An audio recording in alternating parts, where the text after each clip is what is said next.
nós vamos ler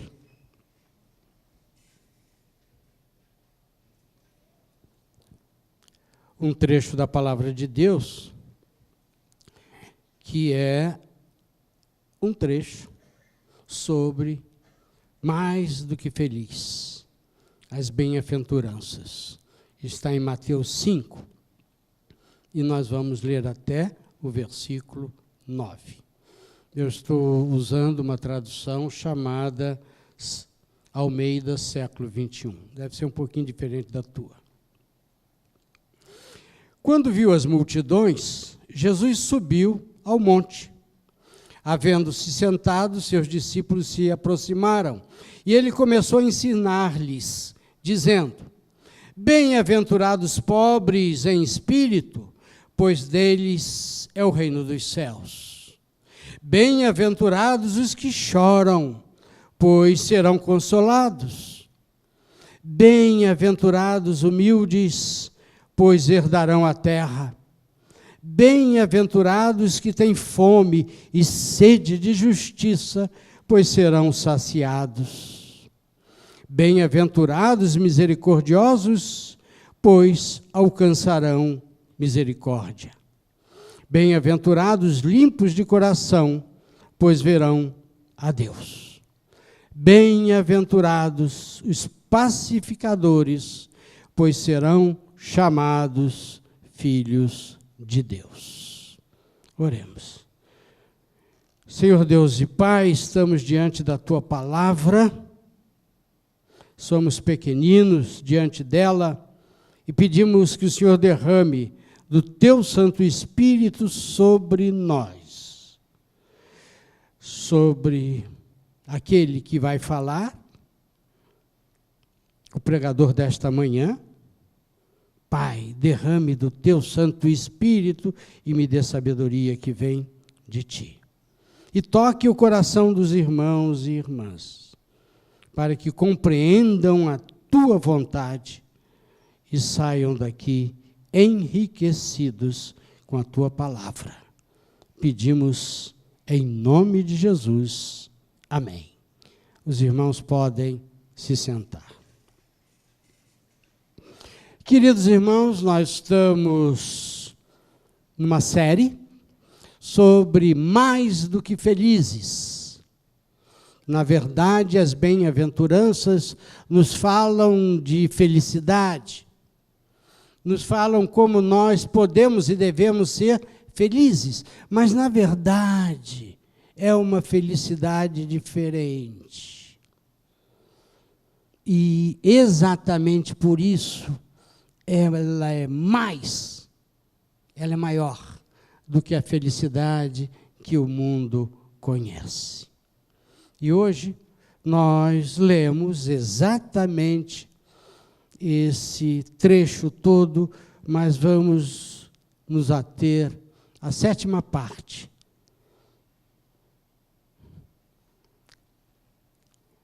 Dos estudos que estamos fazendo nos domingos.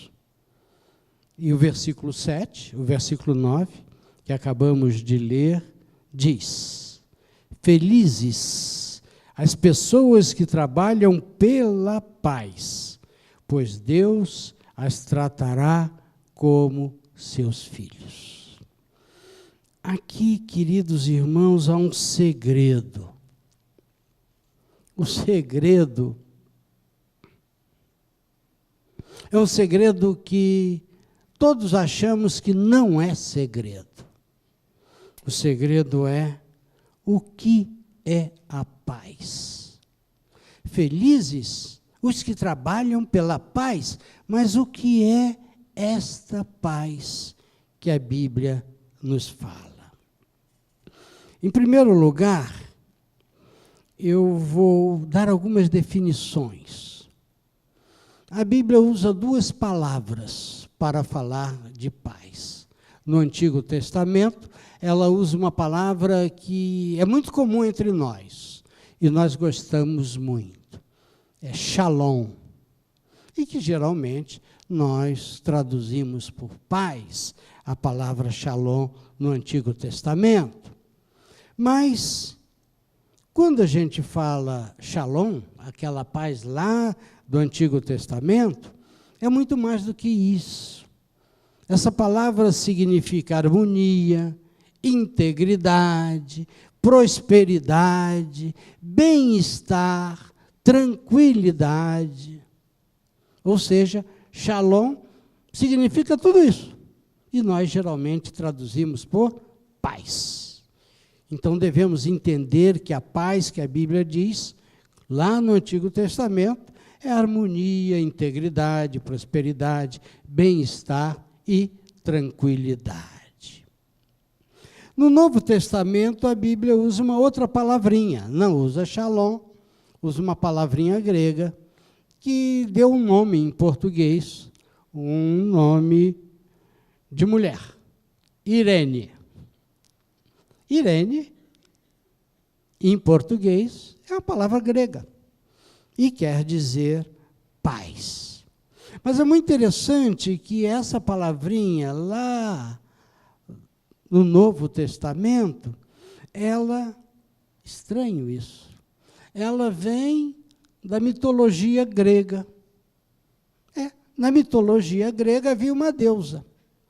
E essa deusa era filha de Zeus, o deus-chefe dos gregos, da mitologia, e uma deusa que cuidava da ordem e do tempo, Temis.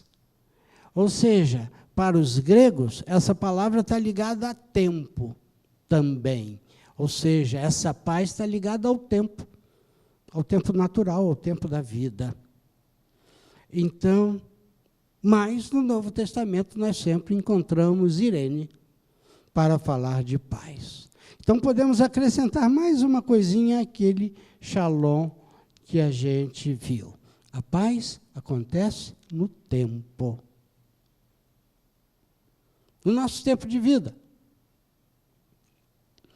Queridos irmãos, a Bíblia conta, e isso vai estar em Malaquias 2, que em Malaquias Deus estava muito, eu vou usar a palavra zangado, com os sacerdotes. De fato, os sacerdotes tinham saído do plano de Deus.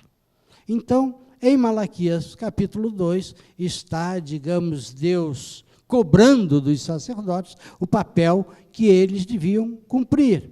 E lá no versículo 5, ou seja, capítulo 2, versículo 5, Deus diz, a minha aliança com ele é Levi, que deu origem à casta sacerdotal, foi uma aliança de vida e paz, que na verdade lhe dei para que me temesse.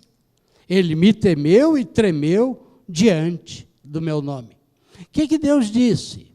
Que ele fez um acordo com Levi, e este acordo foi projetado para todos os sacerdotes. Uma aliança de vida e paz. Isso é muito interessante, ou seja, porque toma exatamente essa ideia de tempo. A vida do sacerdote devia ser uma aliança de paz, que aconteceria no correr da vida de cada sacerdote. Estamos vendo, então, que quando Deus deseja a nossa paz, Ele está também falando da nossa vida. A paz não acontece fora da vida. Melhor ainda, fora do cotidiano. Vou contar uma história para vocês, uma das duas que eu contarei hoje.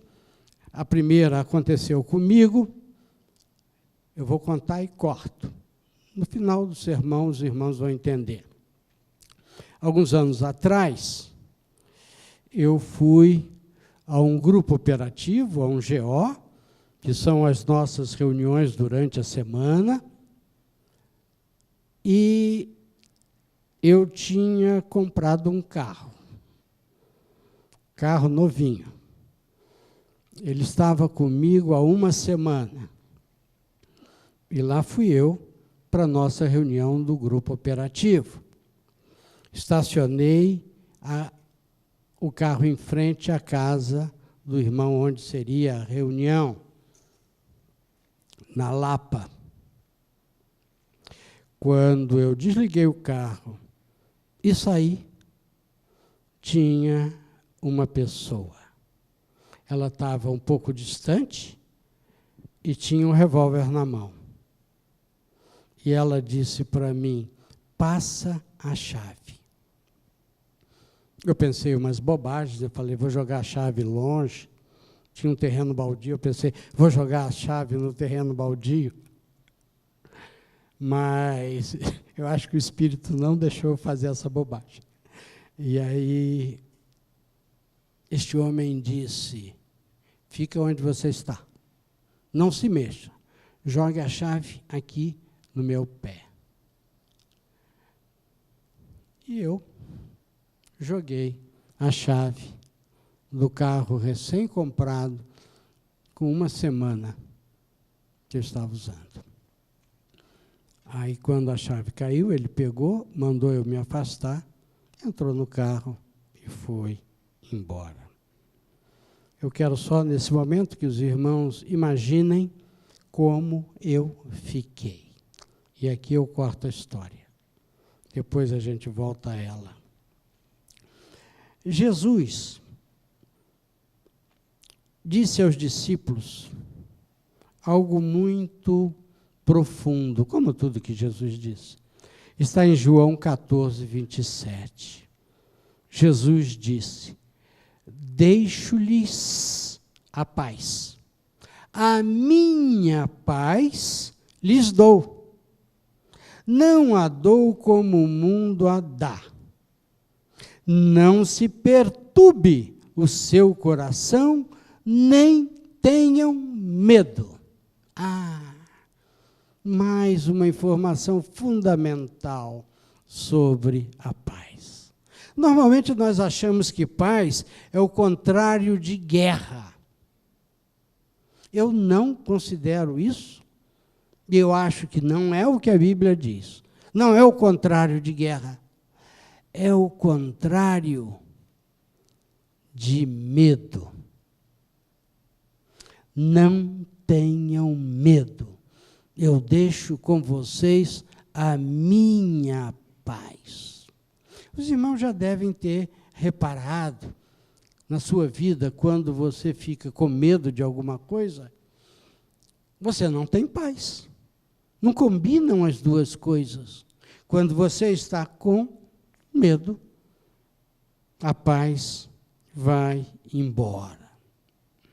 É muito interessante que a paz de Jesus, ela tem um fundamento diferente de qualquer paz. O fundamento da paz de Jesus se chama graça. Reparem, graça. Ela surge da graça. Nós sabemos o que é graça. Graça é aquele favor que nós não merecemos. Graça é essa dádiva derramada sobre cada um de nós a partir da entrega da própria vida de Jesus. E é a ruptura da maior inimizade que um ser humano poderia ter. Nós estávamos separados de Deus, éramos inimigos de Deus. Essa é a verdade. E o derramar da graça quebra a inimizade. O derramar da graça nos faz filhos, nos une ao Criador. Queridos irmãos, este é o elemento principal de qualquer relacionamento que inclua paz. Jesus reina. A graça está derramada. E a paz se faz. Primeiro, a paz com Deus. Temos paz com Deus. Por isso, queridos irmãos, essa paz é oferecida em Cristo, através do derramar do sangue, através da graça. E o que acontece ao recebermos a graça? Nós somos libertos, nós somos redimidos, nós somos emancipados.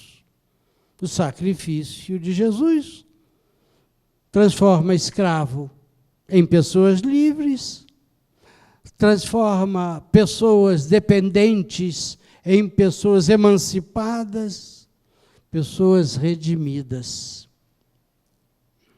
Então, não há paz sem a graça. Por isso nós dizemos que a graça é a plenitude da paz. A graça é essa paz completa, total, plena, que invade todos os aspectos da nossa vida. Eu tive a bênção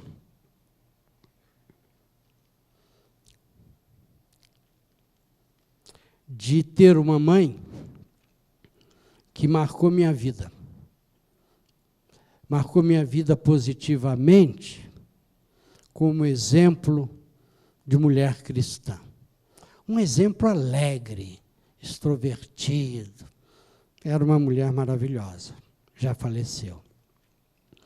Mas há muitas histórias na vida da minha mãe que eu gosto de contar, mas uma eu vou contar hoje. Minha mãe já velhinha, lembra as minhas ovelhas da terceira idade, da felicidade, bem velhinha, e ela saía. Às vezes ia até fazer algumas comprinhas. Ela tinha um costume. A gente achava engraçado o costume dela. Ela, para onde ia, levava a Bíblia dela. Ela colocava a Bíblia na bolsa, dentro da bolsa, e para onde ela fosse, estava lá. A bolsa ficava mais pesada, mas a Bíblia ia. E uma das manhãs em que ela foi saiu, fazer uma compra, alguma coisa assim, apareceram dois rapazes. Os rapazes pararam ela. Um deles tirou um revólver, apontou o revólver para ela e disse: passa a bolsa. E ela disse para eles: passo sim, mas eu vou tirar a minha Bíblia. Tirou a Bíblia e do jeitinho que ela fazia, ela franzina, baixinha, colocou a Bíblia no peito e disse para eles: vocês são rapazes tão bonitos. Por que estão fazendo isso? Jesus pode ajudar vocês. Vocês podem ter uma vida totalmente diferente. Jesus pode mudar a vida de vocês. E minha mãe sempre falava as coisas mais sérias com um sorriso. Aí um dos rapazes pegou a bolsa, devolveu a bolsa e disse para o outro: vamos embora porque ela parece a minha mãe. Queridos, a pergunta é: e como ser um pacificador? Ser um pacificador está definido pelo apóstolo Pedro no texto que foi lido, que foi a leitura coletiva que fizemos em Pedro 3, de 8 a 11, E o que o apóstolo Pedro diz? Finalmente, que todos vocês têm o mesmo modo de pensar e de sentir, amem uns aos outros. Sejam educados, humildes uns com os outros. Não paguem mal com mal, nem ofensa com ofensa. Pelo contrário, paga a ofensa com uma bênção. Porque quando Deus o chamou, Ele prometeu dar uma bênção para vocês. Reparem só o que o apóstolo nos diz. Ele diz assim, que nós devemos amar. Devemos amar. Que nós devemos ser educados. Educado é uma palavra que todos nós usamos, mas é tão estranho, porque as pessoas não são educadas normalmente. E ele diz, sejam humildes uns com os outros. Queridos irmãos, como minha mãe já faleceu, eu tenho total liberdade para pensar no que ela fez. Ela olhou aqueles garotos, os dois moços, e teve carinho. Teve carinho. Ela não odiou. Ela teve carinho. Ela os tratou com educação e ela foi humilde. Ela se colocou ao nível deles. Né? Como dizia meu pai, uma frase paterna, antiga, ela não teve o rei na barriga. Ou seja, essa frase se usava para dizer não ter o rei na barriga, não andar com o nariz em pé. Não. Se colocou ao mesmo nível dos meninos. Mas Pedro diz mais, não paguem mal com mal. Pelo contrário, paguem a ofensa com uma bênção. Por quê? Porque quando Deus chamou a gente, Ele nos chamou para abençoar. E agora reparem, quando você abençoa, não importa as circunstâncias, você é abençoado. Repara só, quando você abençoa, você é abençoado.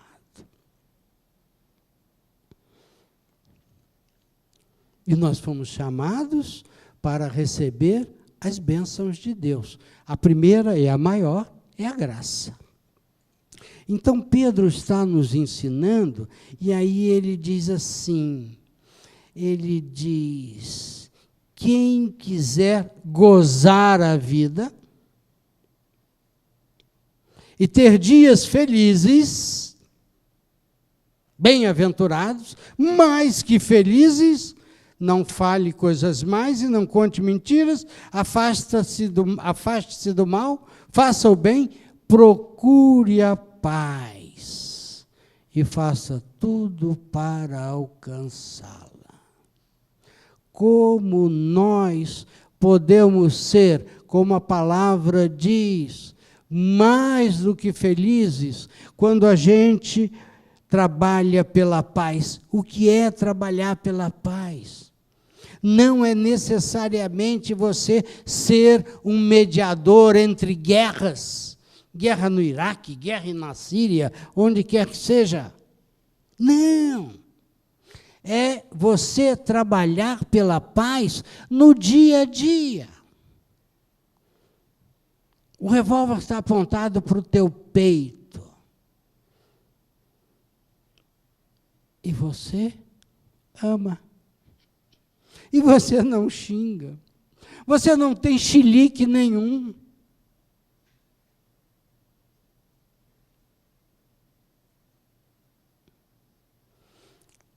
Você não tem medo.